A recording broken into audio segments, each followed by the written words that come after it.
केंद्र सरकारଙ୍କର अजब नीति एणिकी परीक्षा रे शून पाइले भी जड़े हो पार डाक्तर। स्वास्थ्य परिवार कल्याण विभाग विचित्र नीति केवल शून नुहे माइनस मार्क रे भी जड़े एणिकी हो पार स्पेशलिस्ट डाक्तर। एभली अजब नियम आनी एबे लोकसा होची विभाग। पूर्वर स्पेशलिस्ट डाक्तर हेबापई हेले एमबीबीएस पाठ्यक्रम सरीथिबा जड़े डाक्तर को पीजी कोर्स करने पड़ूला। आउ एहा परे जड़े स्पेशलिस्ट डाक्तर होउथिले। आउ ये पीजी कोर्स रे नाम लेखाइबा छात्र छात्री को नीट पीजी रो एंट्रांस एग्जाम देवाई पड़ूला। आउ एथिरे पछुआ वर्ग तथा संरक्षित वर्गों मिनिमम क्वालिफाइंग स्कोर थिला 40%। मात्र चलित थर National Board of Examination in Medical Science प्रकाश करिछि एक नुआ विज्ञप्ति। थरे भल भाव नजर पकांतु ए नुआ विज्ञप्ति उपरे। परीक्षा रे पास पई एससी एसटी ओबीसी वर्गों पई प्रथमे 40% क्वालिफाइंग मार्क रहितिला। वर्तमान किंतु ता संशोधित होई शून को खसीछि।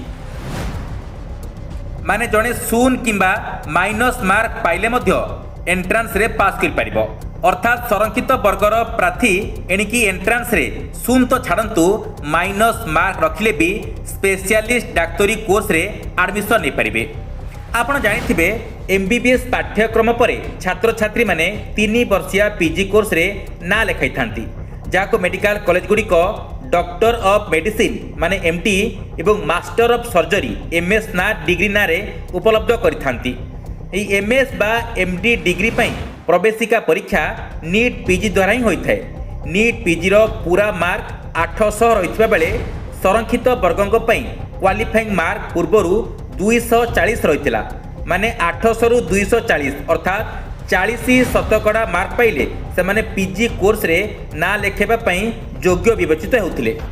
मात्र चलित थर नीट पीजी परिचालना करुथबा परीक्षा संस्था national Board of Examination in Medical science, जहाँकि केंद्र सरकार स्वास्थ्य और परिवार कल्याण विभाग द्वारा परिचालित एक अजब नीति बाहर करिछि।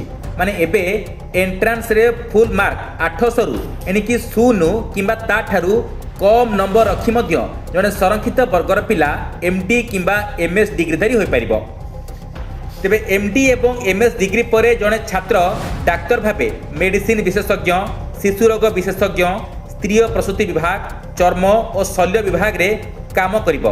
तो एठी प्रश्न उठुची, जदि जड़े शून मार्क पाई एसबू डिग्री रे नाम लेखाइबो एवं हॉस्पिटल रे आसी एसबू गुरुत्व बहन विभाग रे डाक्तर भावे नियुक्त पाइबो, तेबे से तार दायित्व ठीक भावे संपादना करि परिबो। तो एठी सरकार को सीधासलख प्रश्न, परीक्षा रे शून मार्क रखिथिबा डाक्तर रोगी को ठीक से चिकित्सा करि परिबो। तो परीक्षा रे शून मार्क रखिथिबा डाक्तर रोगीर ऑपरेशन ठीक भावे करि परिबो। तो निजर भोट बैंक बढ़ाइबा पई सरकार को एभली संरक्षण राजनीति निश्चय बुमरांग हेबो बोली सभिए चर्चा कलेनी।